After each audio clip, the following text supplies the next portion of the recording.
की जो साहब किराम थे उनमें से किसी ने नहीं मनाया। 300 साल तक क्रिसमस का कोई तसव्वुर नहीं था।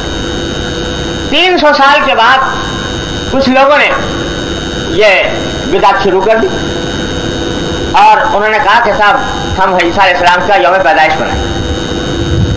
जो कट्टर किस्म के लोग थे उस जमाने में होते थे कट्टर वहाबी हम जैसे, तो वो उन्होंने कहा कि भाई ये क्या तुमने सिलसिला शुरू किया, इसका तो ईसा अलैहिस्सलाम की तालीमात में कहीं जिक्र नहीं, ये दिन मनाने का। तो उन्होंने कहा क्या हर्ज है, कोई ऐसी बुरी बात तो है नहीं, हम इसमें जमा होंगे, ईसा अलैहिस्सलाम का जिक्र करेंगे, उनकी तालीमात को याद दिलाएंगे, तो अगर लोगों में कुछ शौक ज़ौक़ पैदा होगा तालीमात पर अमल करने का, तो हम कोई बुराई का काम तो कर नहीं रहा, कोई गुनाह का काम तो कर नहीं रहा।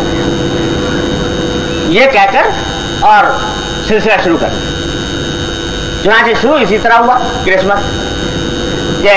जब 25 दिसंबर का दिन आता तो चर्च में एक इज्तिमा होता, एक पादरी साहब खड़े होकर ईसा अलैहिस्सलाम की तालीमात और आपकी सीरत बयान कर देते और अल्लाह अल्लाह खैर सल्ला, इसी तरह शुरू हुआ बेज़रर मासूम तरीके का।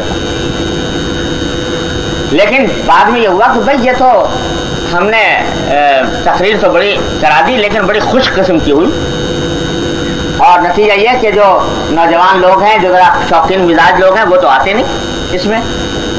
तो इसको ऐसा करो कि ज़रा इसको एक ऐसी शक्ल बनाओ कि ज़रा दिलचस्प बन जाए, लोगों की के लिए दिलकश हो। तो वो दिलचस्प बनाने की खातिर उसमें क्या हुआ कि भाई अब ज़रा कुछ इसमें मौसीकी शामिल कर लो। तो मौसीकी के ऊपर नज़में पढ़ी जाने लगी, वो मौसीकी आ गई। उन्होंने कहा ये मौसीकी से भी काम नहीं चल रहा, तो अब क्या करें, देख कुछ नाच गाना शामिल कर लो। अब वो नाच गाना भी हो गया कि कुछ ऐसे हंसी मजाक के खेल तमाशे शामिल कर लो, वो भी हो गए।